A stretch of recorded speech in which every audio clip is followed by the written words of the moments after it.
Еден друг Кире, млад дечко кој заработува како хармоникаш, не однесе кај баба му Марика, а баба Марика, дами и господа, ни направи магија.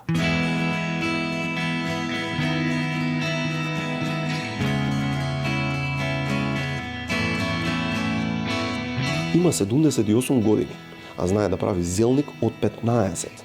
Мајка и викала, учи да сукаш, затоа што ако ти се погоди некоја свекрва, ќе те моска по рацете ако не знаеш. Дрвениот крак и сукалото и се останати од првиот пат кога влегла дома кај мажот пред точно 50 години.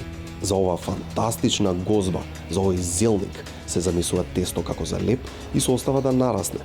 Потоа се сукаат кори и се оставаат да се подзасушат. Основата е најдебела со 8 слоја, за да излезе нешто како лиснато тесто.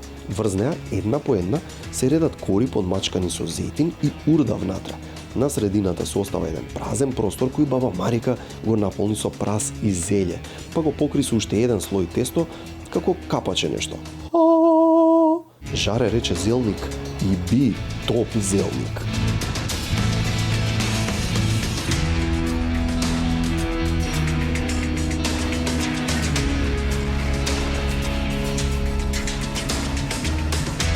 Посебниот вкус му го дава тоа што е печен дури еден час на дрва. Не се јаде веднаш, мора 15 минути да стаса или, како што каже баба Марика, да оде на нивата.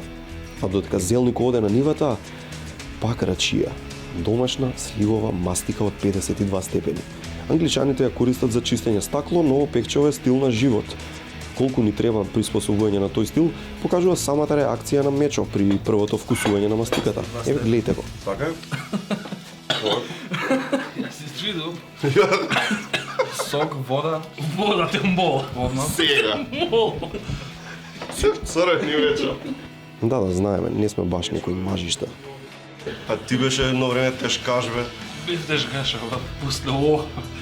Ајде. Ама лимон со сливите подизна. Заедно со мастиката Кире извади тазе направени клиси. Клисите ги спомнуваат релативно често во пехчево. Тоа се всушност парченца од чисто месо исецкано на коцки, типично од бутче или врат. Испржени до совршенство, ваквите клиси ги јадат со качамак, но и со зелник, сирење и генерално се што ќе се стави на маса. Какви беа? Одлични. А зелникот? Па.